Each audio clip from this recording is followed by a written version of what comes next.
안녕하세요 여러분, 박현우입니다. 영상을 시작하기에 앞서 최근 미국에서 큰 인기를 끌고 있는 흥미로운 영상 하나를 소개해 드리겠습니다. 이 영상은 한국 드라마를 너무 많이 본 사람의 특징이라는 제목으로 영상 속 인물이 김치를 먹으면서 진짜 어머 미쳤다 미쳤어 라고 한국인처럼 반응하는 모습을 담고 있습니다. 놀랍게도 이것은 과장이 아니라 최근 많은 미국인이 실제로 보이고 있는 현상입니다. 특히 미국 여성들 사이에서 어머라는 감탄사가 유행하고 있습니다. 미국인들이 보기에 어머라는 표현은 상당히 여성스러우면서도 동시에 슬레이닝, 멋지다, 압도적이다 하거나 쿨해 보이는 느낌이 있습니다. 예쁜 여성들이 사용할 것 같은 어감 때문에 미국에서 많은 여성들이 오 마이 갓 대신 어머라고 말하며 미쳤다 미쳤어 라는 표현도 자주 사용합니다. 이는 한국에서도 종종 오 마이 갓이나 shit, what the hell 같은 영어를 놀람의 표현으로 사용하는 것과 유사한 현상입니다. 사실 미국 현지에서는 what the hell을 자주 사용하지는 않는데 한국에서는 놀라움을 표현할 때 영어를 사용하는 경우가 있습니다. 재미있는 점은 이제 미국에서는 한국어를 사용하고 있다는 것입니다. 어머 같은 표현이 그 예입니다. 또 다른 유명한 표현은 괜찮아입니다. 이 괜찮아라는 말은 미국 영어에 정확히 대응하는 단어가 없습니다. 열심히 찾아보자면 It's okay 정도가 있겠지만 It's okay는 느낌이 다릅니다. 이는 상대방이 아닌 나, 자신이 괜찮다는 의미가 강합니다. 누군가 슬픔에 빠져 있거나 힘들어할 때 그 사람에게 위로를 주기 위해 사용하는 괜찮아라는 말의 뉘앙스를 담은 표현이 영어에는 없습니다. 물론 I'm sorry 또는 I'm sorry to hear that으로 위로의 감정을 전달할 수 있지만 이는 미안하다 또는 안타깝다는 느낌에 가깝습니다. I'm sorry to hear that. 이 그나마 괜찮아와 비슷해지긴 하지만 정확한 대체어가 없습니다. 그런데 한국 사람들은 이렇게 남을 위로하고 슬픈 감정을 달래주는 단어들이 매우 많습니다. 그 결과 미국 사람들은 이제 그냥 한국어로 괜찮아라고 말하는 경우가 많습니다. 다만 미국 사람들은 이 괜찮아를 아주 심각하고 슬픈 상황에서 사용하지는 못합니다. 만약 누군가 슬퍼서 울고 있는데 한국말로 괜찮아라고 하면 다소 장난처럼 보일 수 있기 때문입니다. 그래서 우리는 괜찮아라는 말을 주로 장난칠 때 많이 사용합니다. 예를 들어 최근 제 친구 한 명이 키가 190cm가 넘는데 혼자 걷다가 바닥 천장에 부딪히는 일이 있었습니다. 그럴 때 우리는 장난식으로 한국말로 괜찮아 라고 말해줍니다. 그리고 미국 사람들이 자주 쓰는 말 중에는 아 진짜 같은 표현들도 있습니다. 이 또한 영어로 완전히 똑같은 의미를 가진 말이 없습니다. 한국 사람들이 자주 사용하는 이 표현은 완전히 짜증난 상황이라기보다는 말로 표현할 수 없는 미묘한 감정이나 상황에서 쓰는 것인데 이를 대체할 영어가 정말 없습니다. 그래서 우리 미국 사람들은 이 표현을 정말 자주 사용합니다. 이 모든 현상의 근원은 바로 한국 드라마입니다. 원래는 여성들만 자주 쓰던 표현이었는데 오징어 게임이 방영된 이후부터는 남성들도 한국 드라마를 많이 시청하게 되면서 이제 이런 표현을 사용하면 남성들도 모두 알아듣습니다. 심지어 아까 말씀드린 웃긴 영상처럼 남성들도 한국인들을 많이 따라합니다. 이처럼 미국 사람들은 현재 한국을 엄청나게 좋아하고 있습니다. 심지어 제 주변 친구들 중 한국 드라마를 너무 많이 본 나머지 한국에 와본 적이 전혀 없는데도 한국에 대한 향수와 속 깊은 감정, 실체가 없는 향수를 느끼는 사람들이 많습니다. 유튜브에서 한국의 오래된 노래를 찾아보면서 나는 지금 노스텔지어를 느끼고 있다. 실체가 없는 하우스 오브 빌 안정감을 느낀다 라고 말하는 미국인들을 정말 많이 볼 수 있습니다. 한국은 왠지 모르게 정감이 가고 그리우면서 동시에 안정감이 느껴지는 그런 나라입니다. 미국과 한국은 정말 느낌이 많이 다르지만 공통점도 있습니다.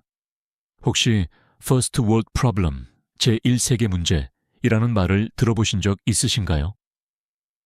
이는 미국에서는 유명한 이야기인데 한국에서는 모르는 분들이 많다고 하더군요. 사실 미국 사람들은 국뽕, 네이션 프라이드이 정말 심합니다. 한국이 국뽕이 심하다고 하지만 미국이 더 심하고 미국 국뽕에는 독특한 부분이 있습니다. 국뽕은 영어로 네이션 프라이드라고 하며 직역하면 국가에 대한 자부심이라고 할 수 있습니다. 미국의 국뽕은 긍정적인 요소가 정말 많습니다. 그중 하나는 우리 동맹국까지도 자랑스럽게 생각한다는 것입니다. 한국 역시 미국의 동맹국이기에 미국인들이 한국을 자랑스럽게 생각하는 면이 있습니다. 혹시 이전에 제가 보여드렸던 세계 지도를 보신 적 있으십니까? 지도에 표시된 국가들은 전 세계 땅을 전부 합해도 3% 정도밖에 안 되는 작은 지역들인데 경제적으로는 전 세계 절반 이상의 돈을 가지고 있다는 것을 의미합니다. 보시면 아시겠지만 미국도 전부 잘 사는 것은 아닙니다. 미국의 도심지는 부유하지만 다른 시골 지역은 그렇지 않습니다. 그리고 유럽이 매우 잘 살고 그 옆에 이스라엘이 있으며 아시아 동쪽에는 한국과 일본이 있습니다. 사실 중국을 제외하고는 대부분 우리는 제1세계 First World라고 부릅니다.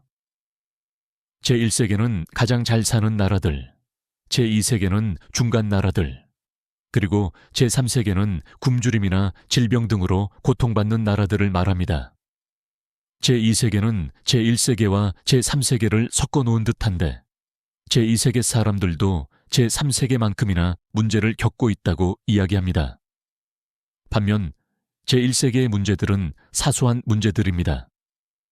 예를 들면 인터넷 속도가 느린 것, 스마트폰이 갑자기 멈춰서 짜증나는 것, 혹은 너무 앉아 있어서 비만이 생기는 것 등입니다. 제1세계의 문제, First World Problem는 겉보기에는 보잘것없어 보이지만 사람들을 힘들게 만듭니다. 한국에도 제1세계의 문제를 꼬집는 속담이 있다고 하더군요. 바로 남의 연병이 내 곱불만 못하다라는 속담입니다. 저는 연병은 전염병이라는 의미로 알고 있고 곱불은 감기, 코감기 정도의 뜻으로 알고 있습니다. 제1세계 사람들의 고민은 제3세계 사람들에게는 배부른 소리라고 불리기도 합니다. 사실 은행 계좌를 만들 수 있다는 것 자체가 부자라는 의미입니다. 만약 이 영상을 시청하시는 분들 중에 은행 계좌가 없으신 분이 계시다면 그분은 제2세계 또는 제3세계의 사람들 수준으로 사는 것이라고 볼 수 있습니다. 하지만 만약 여러분이 은행 계좌를 가지고 있다면 전 세계 상위 5% 안에 드는 것입니다. 그런데 제 영상을 보는 사람들 중에는 은행 계좌가 없는 사람이 없을 것 같습니다. 한국에서는 그런 사람들을 찾기가 어렵습니다. 아무리 신용이 망가져 신용불량자가 되었다 하더라도 은행 계좌는 다들 가지고 있더군요. 한국은 정말 잘 사는 나라입니다. 지금처럼 미국에 큰 영향을 주는 나라가 한국 말고는 없습니다. 사람들이 어머 이러고 괜찮아 이러는 한국어 표현의 뜻을 이제 미국에서 모르는 사람은 없습니다. 신기한 점은 이 모든 것이 정말 빨리 이루어졌다는 것입니다. 예를 들어 미국 사람들이 전부 곤니치와라는 말이 일본어 인사라는 것을 알게 되는 데는 80년대부터 약 20년 정도 걸렸습니다. 하지만 한국어 인사 안녕하세요를 모든 미국 사람이 알게 되는 데는 5년도 채 걸리지 않았습니다. 그리고 이제는 미국 사람들이 일본어보다 한국어를 더 많이 알고 있습니다.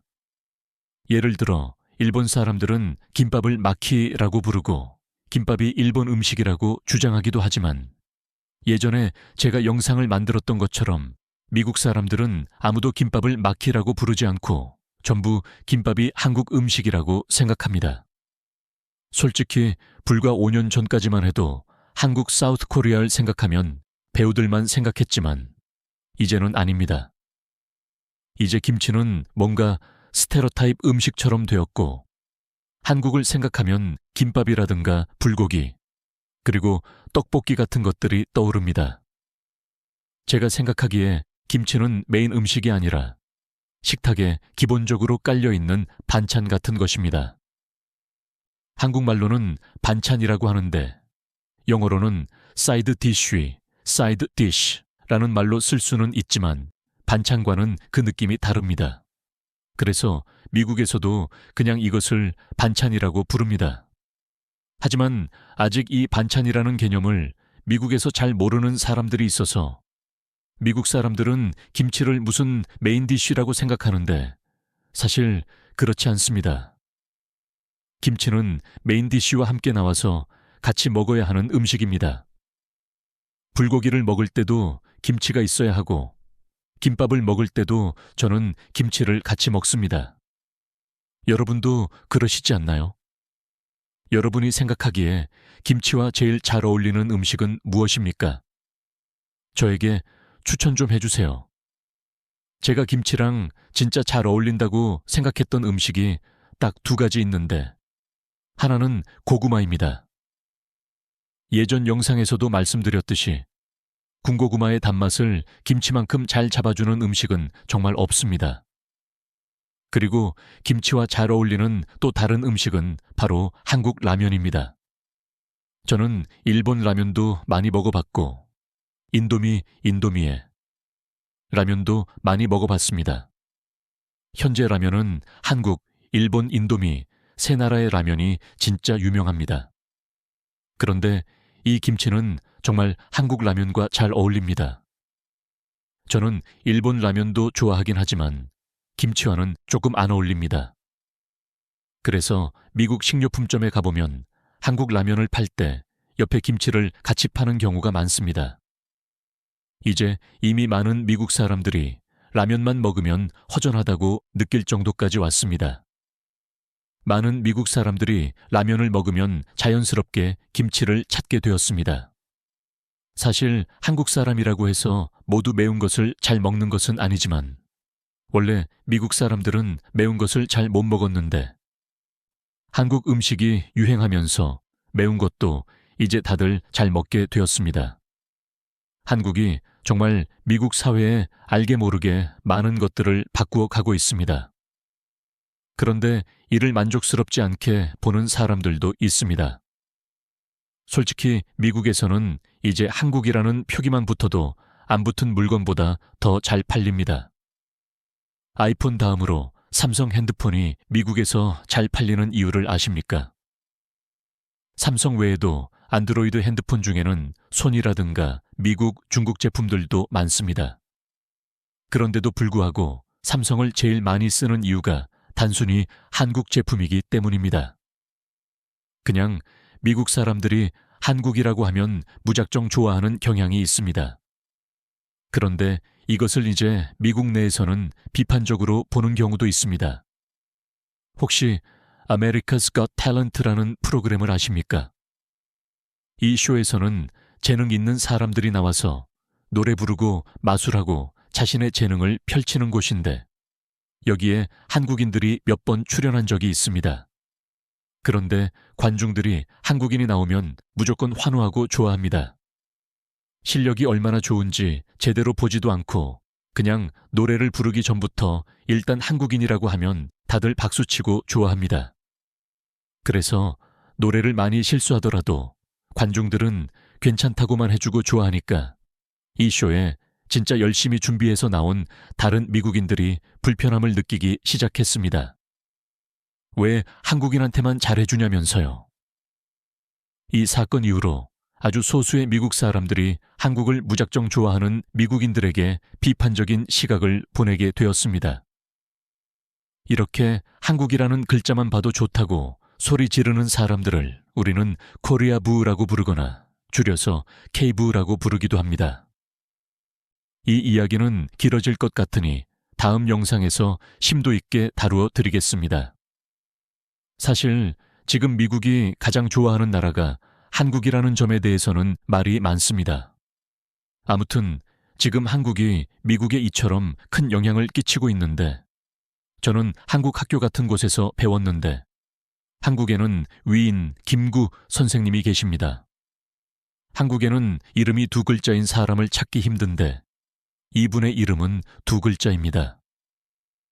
이분이 누구인지 모르시는 분들은 한번 찾아보시기 바랍니다. 정말 대단한 분인데 이분이 작성하신 소원이라는 글이 있습니다. 이 글에는 내 나라가 남을 침략하는 것을 원치 아니한다. 우리의 부력은 우리의 생활을 풍족히 할 만하고 우리의 근력은 남의 침략을 막을 만하면 족하다. 라고 쓰여 있습니다. 이어서 오직 한없이 가지고 싶은 것은 높은 문화의 힘이다. 라고 써 있습니다. 김구 선생님, 지금 한국 문화의 힘은 높은 수준을 넘어 전 세계를 휩쓸고 있습니다. 아마 이 정도 수준을 바라신 것인지는 모르겠지만 미국 위인들 중에는 저렇게 문화의 힘을 강조한 위인들이 없었습니다. 어쩌면 지금 한국이 이렇게 문화적으로 전 세계에 알려지고 있는 이유가 바로 김구와 같은 위대한 분들이 계셨기 때문이 아닌가 싶습니다. 미국의 위인들은 대부분 자신의 이익을 위해서 활동했던 분들입니다. 그들이 명작을 만든다고 해서 그것을 전 세계에 알리려고 노력했던 위인은 단 한 명도 없었습니다. 아마 미국 사람들은 이미 자기들이 세계 제일의 강한 나라라고 생각했기 때문에 전 세계로 자기들을 알리려고 노력할 필요가 없다고 말했을지도 모릅니다. 그런데 지금 보십시오. 문화를 본다면 한국이 미국보다 더 강한 것처럼 보입니다. 진짜 세계 어디를 가든 다들 한국 드라마만 보고 한국 노래를 찾아 듣지 않습니까? 김구 위인분께서 지금 살아계셔서 한국을 보신다면 정말 큰 충격을 받으시겠죠. 그분이 일찍 돌아가신 것이 참 슬픕니다. 미국에도 이렇게 돌아가시고 나서야 그 뜻이 이루어진 위인이 있습니다. 그분들과 김구 선생님의 모습이 비슷한 부분이 보여서 슬프네요. 제 한국인 구독자분들은 항상 좋아요를 잘 눌러주셔서 굳이 좋아요를 눌러달라는 부탁은 하지 않겠습니다. 다만 이 영상에 대해 궁금한 점이나 여러분이 김치와 가장 잘 어울린다고 생각하는 음식에 대한 의견이 있다면 댓글로 남겨주시면 감사하겠습니다. 다음 영상에서는 대한민국을 안 좋게 바라보는 사람들에 대한 이야기를 다루어 보겠습니다. 아마 궁금해하실 분들이 많을 것 같습니다. 그럼 감사합니다. 미국의 박현우였습니다.